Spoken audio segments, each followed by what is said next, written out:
Today, I'm super excited to be back on the Unlock and Learn series. And, we're talking about turning numbers into conversations. And I'm joined today by Scott. Scott, he is a revenue management consultant, CEO, fractional, everything on the C team.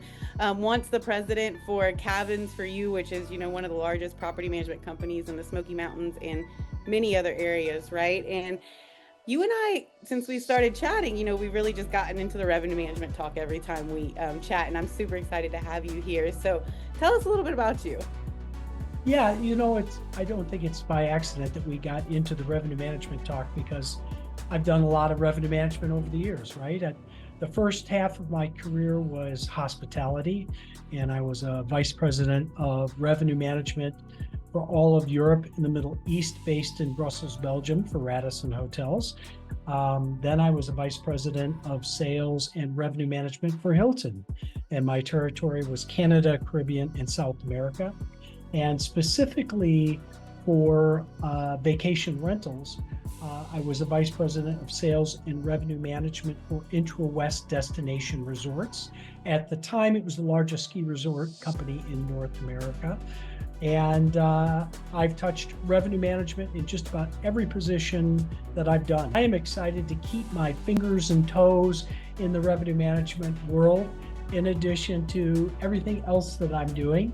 But I got to tell you, if you know revenue management, and if you can talk to owners and operators intelligently about revenue management, you're going to be a success in the world. So I'm really excited to have the chat today. I appreciate that, right, man? You've touched so many areas of revenue management, right? And it while it can all be parallel, right, and while we all touch the same thing at some point, right? Talking to a multi-unit hotel homeowner and all the stakeholders that are involved in, say, the Radisson, the Hilton, and then talking to a property manager and a homeowner and all the stakeholders who are involved in there, right? It all comes down to the conversation, right? We can easily hear this thing about revenue management is, hey, data, math doesn't lie, right? But revenue management it's not just the math, it's not just the data, right? It's the conversation and the reality of what expectations are you setting for whoever that end user is really at the end of it, right?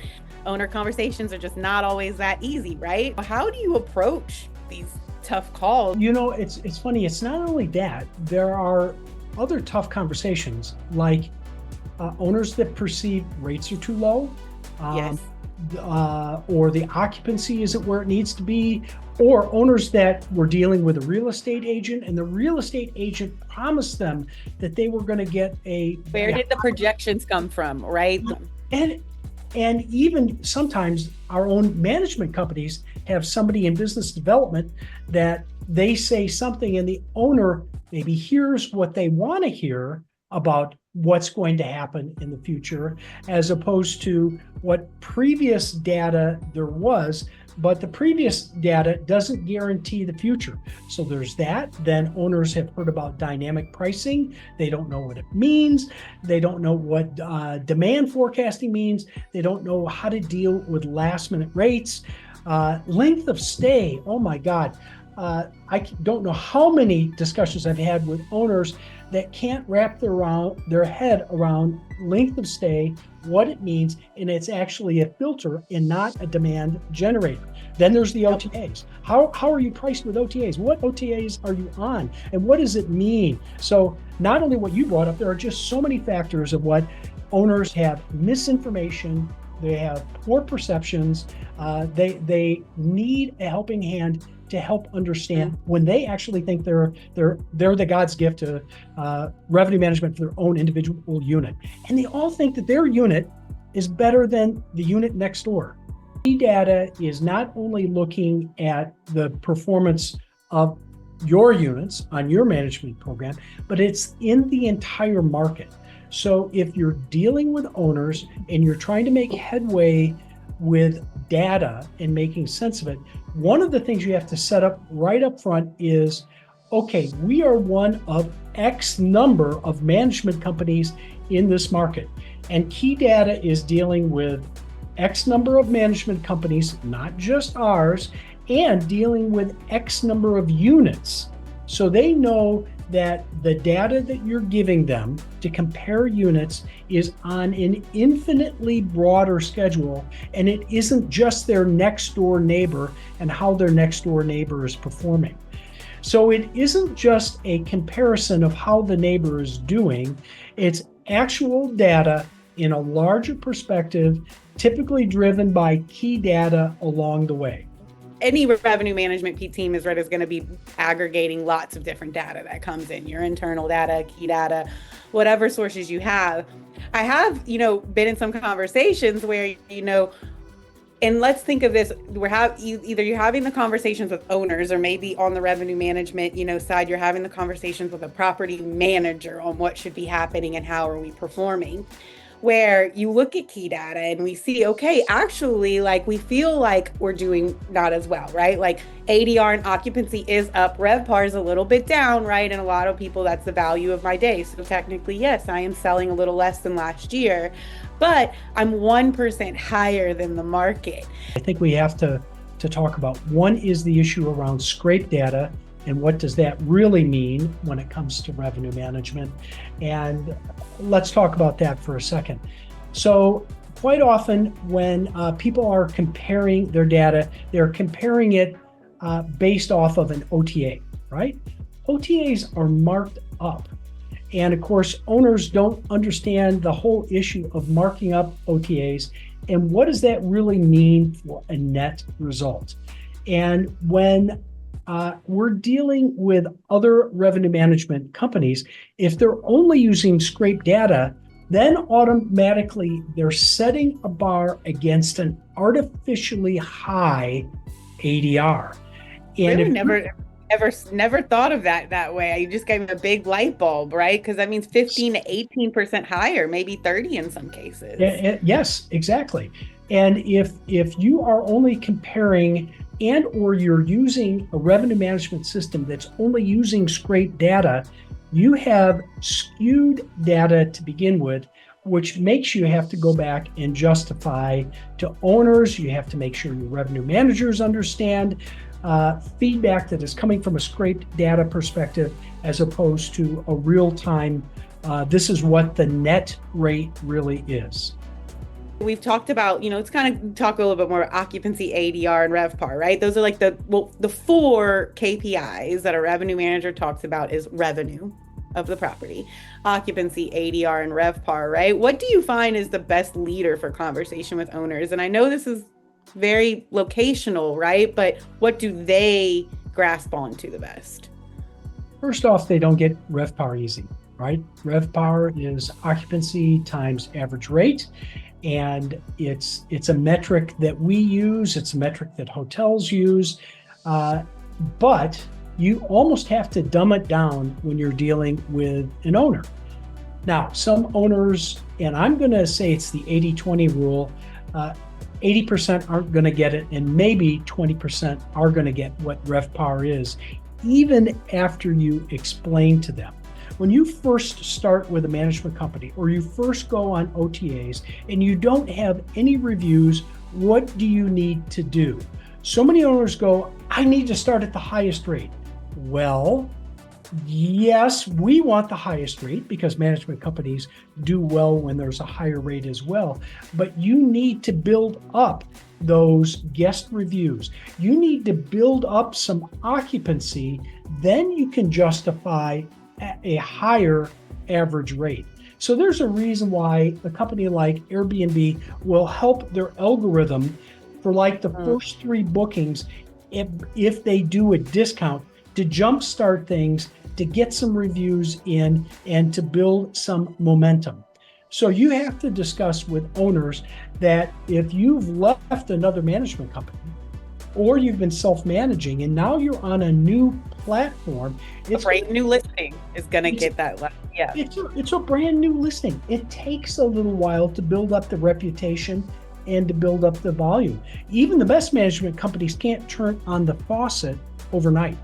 So you have to do a lot of owner education along the way to get that perspective.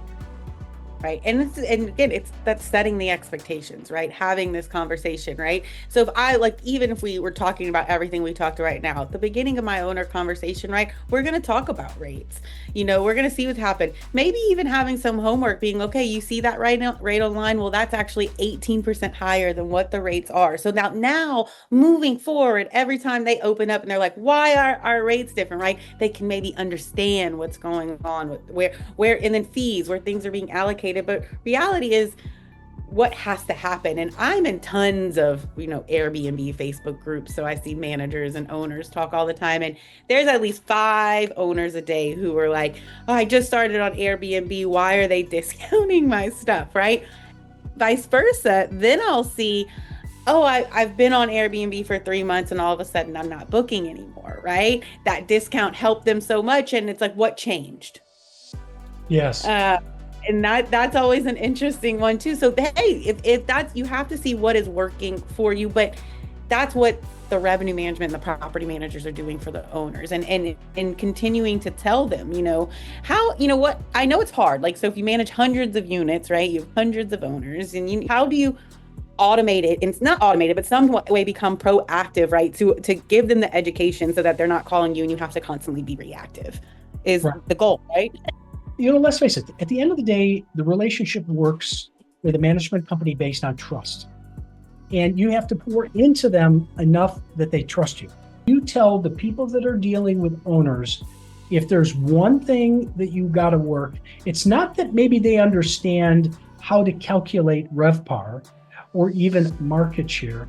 It's that if you can gain their trust in what you're doing on proper pricing, on minimum stays, minimum lengths, no arrivals, on any control that you can think of in revenue management, then they're going to stop asking the questions and eating into the time. So be proactive, be upfront, gain their trust. That's your mission. And once you gain their trust, then you can just focus on the actual revenue management as opposed to the hand-holding. Or owner, I should say manager, could start doing this week to make the next owner call smoother, what would you suggest to them? First off, the best that a management company can do is pour into the people that are touching owners. If the people that touch owners can talk intelligent revenue management, they don't have to be brain surgeons in revenue management. The education of people and ultimately owners on how to handle revenue management properly is going to be a lifeline to your sanity.